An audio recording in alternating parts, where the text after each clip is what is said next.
শ্রদ্ধার সাথে বলি, নামাজ তো মসজিদে পড়ছি আল্লাহর হুকুম, নারীর ইজ্জতকে পাঠানো ওটা কি আল্লাহর হুকুম নয়?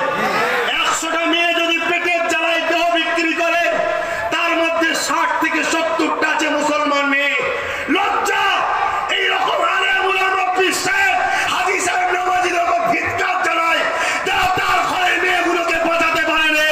অথচ আসল একটা বার আমার সাথ দেন, ওসব সম্পত্তির 22,000 কোটি টাকা আছে, ওই টাকা যদি আমার কওমের মেয়েদেরকে দেওয়া হয়, আমার কওমকে দেওয়া হয়, একটা কাউকে এই বাংলার জমিনে পেটের জ্বালায় দেহ বিক্রি করতে হবে না। ঠিক না বেঠে?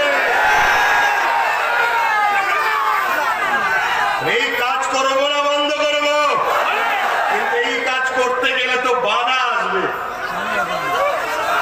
বাধা আসবে, জেল খাটতে হতে পারে মিথ্যা মামলায়। এই বুঝছেন না? বলেন না পারবেন?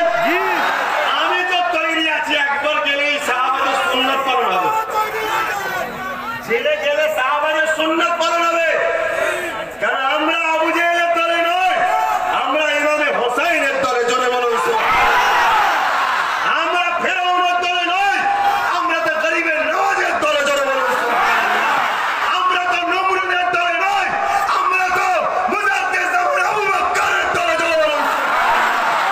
তাহলে আমরা ন্যায়ের পক্ষে, সত্যের পক্ষে, ইনসাফের পক্ষে, মানবতার পক্ষে। আমরা জেলে গেলে সাহাবাদের সুন্নাত পালন হবে। আরে হকের জন্য, ন্যায়ের জন্য আমাদের ইমাম, ইমামে আজম নোমান বিন সাবিত আবু হানিফা, তিনি জেল খেটেছিল কেন? জালিম রাজার বিরুদ্ধে কথা বলেছিল। এত অসুবিধা কি আছে ভাই? কিন্তু তা বলে অন্যায়কে কখনো মেনে লিয়া জোরে বলুন যাবে? তাই আজ এ লড়াই চালিয়ে যাব না বন্ধ করব? আমার দিক দিয়ে ঠিক আছে, আপনারা কি বলছেন বলেন? আপনারা কি বলছেন? হাত তুলে দেন। আপনারা কি বলছেন? আমাকে আগিয়ে যেতে বলছেন তো? আগিয়ে যেতে বলছেন তো নাকি? আপনারা গাছে তুলে মই কেড়ে নেবেন না তো? গাছে তুলে মই কাটবেন না তো? আমার কিছু হলে এর ক্ষতিপূরণ আপনাদেরকে পাই টু পাই হিসাব নিতে হবে।